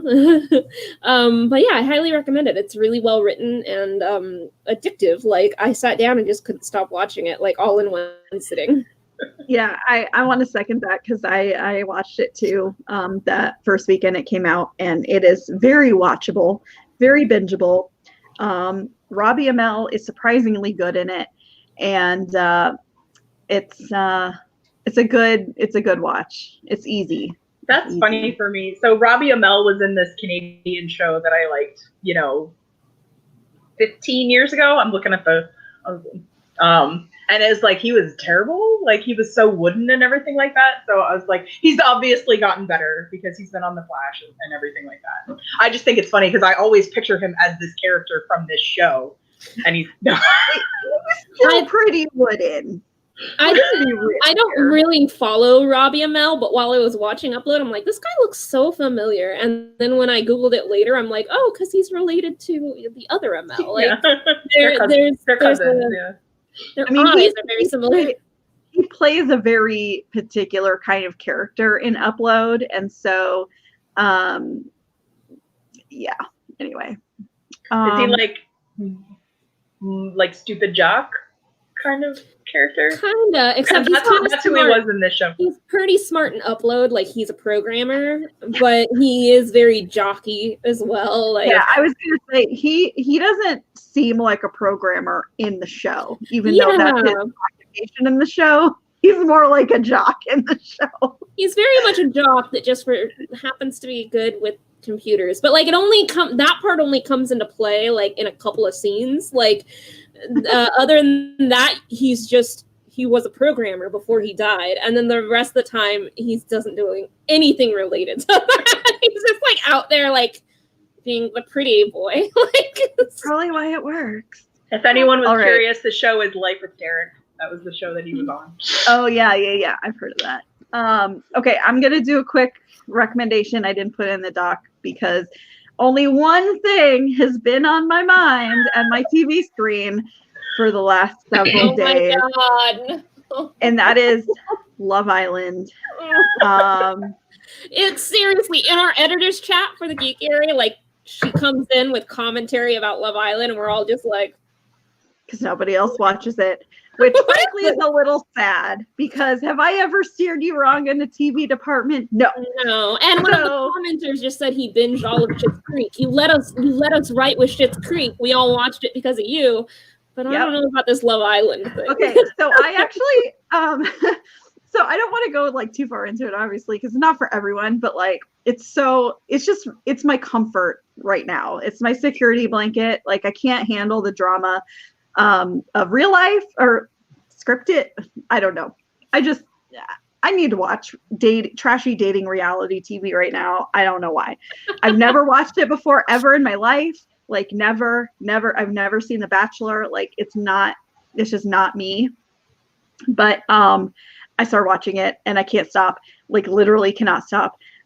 Last Sunday was Mother's Day, and I actually went to my mom's house and along with my brother and his girlfriend we had brunch at my mom's house, and I made them watch it with me, and they were like my brother the whole time, he was like, this is so stupid, but yet he couldn't stop watching either. And he's like, I need to know who wins this. And I was like, you're invested now.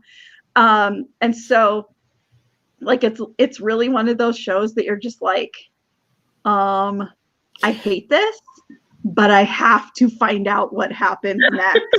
I kind of felt the same way with Tiger King. Like that was absolute garbage. Like that was trash. And I'm like, I wouldn't usually watch this, but for some reason Like, I just watched that whole thing in 2 days. Like, yeah, I've never really been a reality TV person, except No. I really liked the early seasons of The Real World. I was definitely somebody that watched The Real World. But as somebody that used to watch soap operas on a very consistent basis, and more soap operas than I really should have been able to keep up with, I try not to judge people's television choices.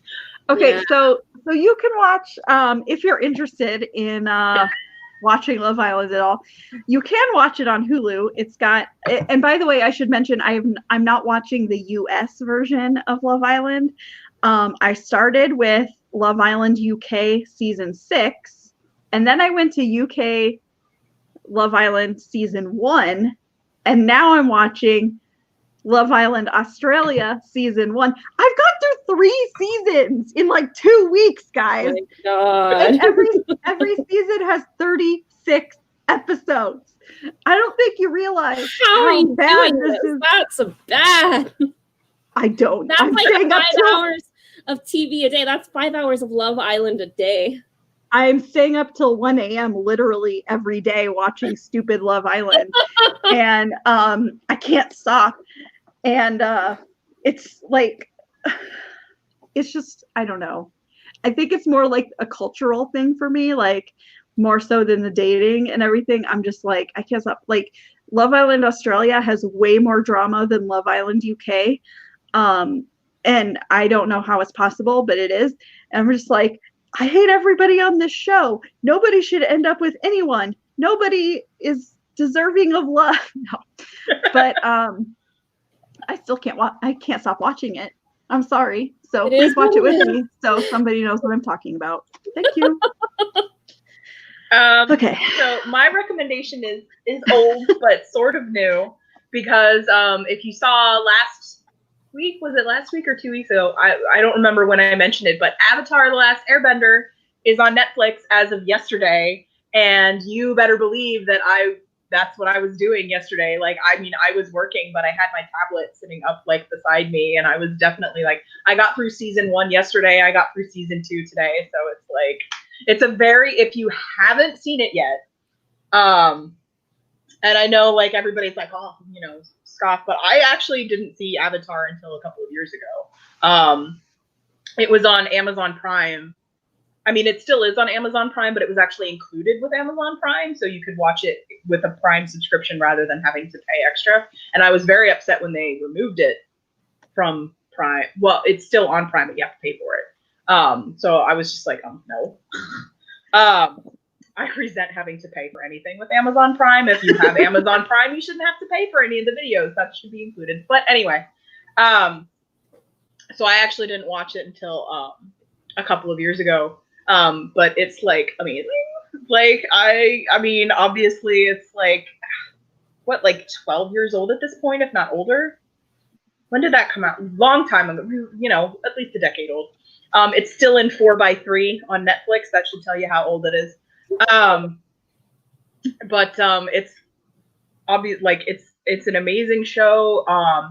It's obviously like it was from Nickelodeon, so it's a little younger, but it's like real, you know, really good lessons. It's really like good story, good characters. It has probably the best villain redemption story like ever with Prince Zuko. Like, he has like the best character arc I think ever. I can't think of any other villains that have gotten like the kind of redemption arc that he got, because so many villain redemption arcs now are just like all of a sudden like doing one good thing and that negates like all the bad crap you did. And it's like, no, he actually had like growth as a character. But yeah, so Avatar: The Last Airbender. So what you're saying is that it's better than Love Island. No. No. I mean, All right. Yeah. Having not seen Love Island, I cannot make that I know. statement. It's so I've bad never because seen like either of them.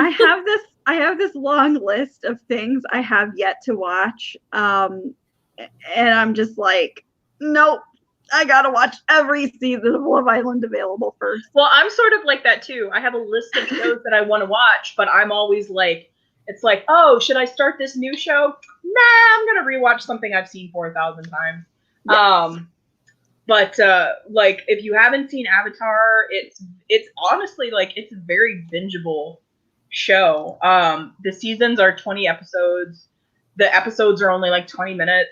Like I said, I watched the entire first season yesterday. So it's like it's very easy to binge. It's a really good story. It's only 3 seasons. Because they were one of those shows that like they had a story, they did the story, and they were done, and that's how shows should be, honestly. Like they had a definitive arc and it was finished. The one thing that is I never got to finish The Legend of Korra. So I hope that they bring that to Netflix next, because I only saw season 1 of Korra before they took it off of being included with Prime. So please add Legend of Korra. You better tweet it, Netflix. Yeah, it worked before. All right. I got Avatar on there.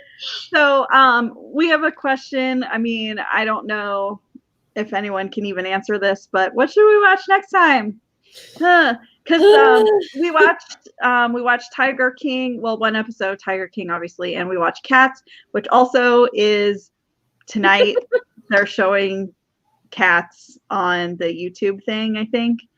And so we're not going to talk about Angelicals, but they're singing tonight. If we watch something like as a group on a webcast, it has to be something terrible, because otherwise we're all actually engrossed and just sitting there like watching because we're enjoying it. It has to be something that we're so cringed by that watching us watch something. Wait a minute. Amusing. What? Love Island. Oh my god. Oh my god. You walked yourself right into that one. I did, didn't I? I mean, it's a possibility.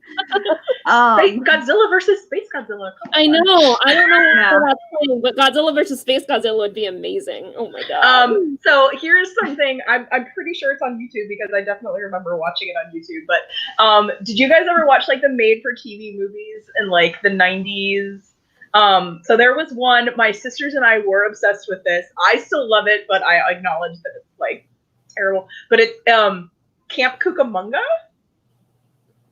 Oh my god. Okay, so it was on NBC, and so it was like they took a bunch of stars from NBC shows and sent them basically to summer camp. And so it's like this camp, and like John Ratzenberger is like the camp director. Jennifer Aniston is in it. It's like, yeah, no, it's great. So it's got like Jennifer Aniston is in it, because she was on Ferris Bueller at the time, and Josh Saviano and Danica McKellar are in it from the Wonder Years. Candace Cameron's in it. Chad Allen is in it. It's like so. Yeah, it's funny.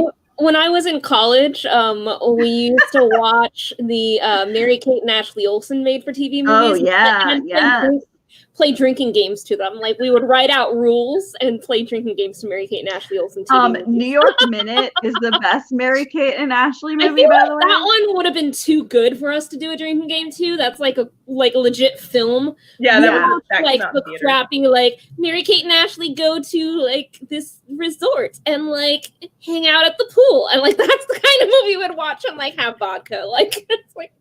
It's funny because we also did a little MK and Ashley movie action in my sorority in college, so that's fun. I feel left out. We didn't do that. I was in a sorority too. Yeah. But my college didn't have any Greek life at all. We were a hippie school. We had tree sitters instead of sororities. Don't really know what that means. Sitting in trees, cool. living there for months to protect them. That was my college life. Not me. I wasn't up there. I know. That's weird. I don't know. School. I mean, I'm not trying to judge, but it is weird. Okay. So question. We always have a question, but the question I have is I don't know yet. So how about something about trashy TV? Like, what is your guiltiest pleasure trash TV? Well, we already know mine. It's called Love Island.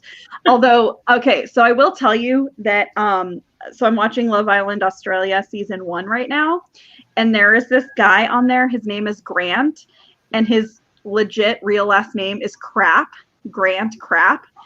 And he is the worst human being that has ever been on reality TV. Did he change his name to that? No. Okay. No. Why would you not change your name from that then? Why would you go through life with the last name Crap? He actually just addressed this in like the last episode I watched, which is like, it's my family. Like, I couldn't help it. So it's just who I am. Well, yes, it is who you are, because he's terrible. And so like my guilty pleasure is still watching this season, even though he is on there, because he is the worst. And he is crap. I'm sorry. Yeah, no, he is like dumb and also like not a good person. And apparently, okay, this is spoilers. He and his couple person win apparently season 1, and which I don't even know how this is possible because they're both bad. But like they get out of the villa and apparently he had a girlfriend the whole time. So he's really bad. My trash TV guilty pleasure is actually in the news again right now, even though it hasn't been around in a while. I was really into America's Next Top Model, and like now all the terrible shit from that show is suddenly in the news because it's things that you like should never have done. But now somebody wrote a book, right? I think so, but yeah.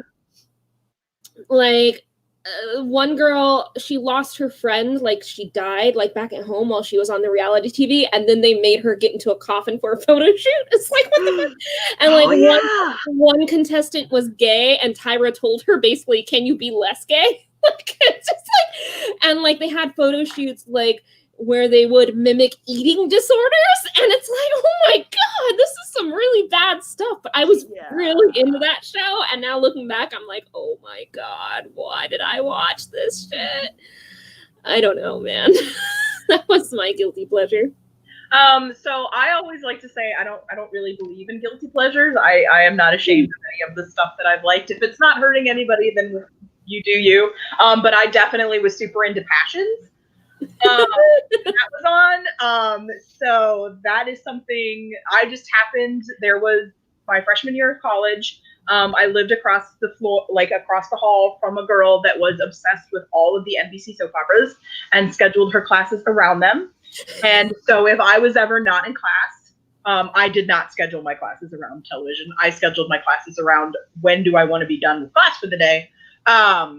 And so if I was ever like not in class, I would go watch them with her. So it was like Days of Our Lives, Passions, and then whatever was on at 3:00. I want to say Sunset, if that was still Sunset Beach. I think you're thinking of Schitt's Creek. But I also watched Passion a little bit. Sunset. Did you never watch Sunset Beach? Because Sunset Beach was definitely. I remember coming home from like they were trapped on an island on Sunset Beach. Yes, they were trapped on an island with a killer, and it was like the identical twin of one of the other characters, because of course it was. So it was like the evil version. And I remember like it was on at 3:00 when I was in high school, because my high school let out at 3, and so it would be like 3:30 before I got home. And I remember coming home and like turning it on, and like my favorite character had just been killed, and it was literally like his death scene, and I'm like, what the hell is this? But yeah, Days of Our Lives, Passions. I told you I was like super into soap operas. I subscribed to like multiple soap opera magazines. I didn't watch all of them, but I could tell you what was going on in any of them, because they have every Friday they would have the summary of here's everything that happened this week. And I definitely was super involved on Guiding Light when Harley had her baby paternity drama, and it was actually like Rick's baby instead of Philip's. I remember that. I called it. I knew it was Rick's baby. I mean, that it can be said that I am following in a similar track by following a subreddit on Reddit now of Love Island.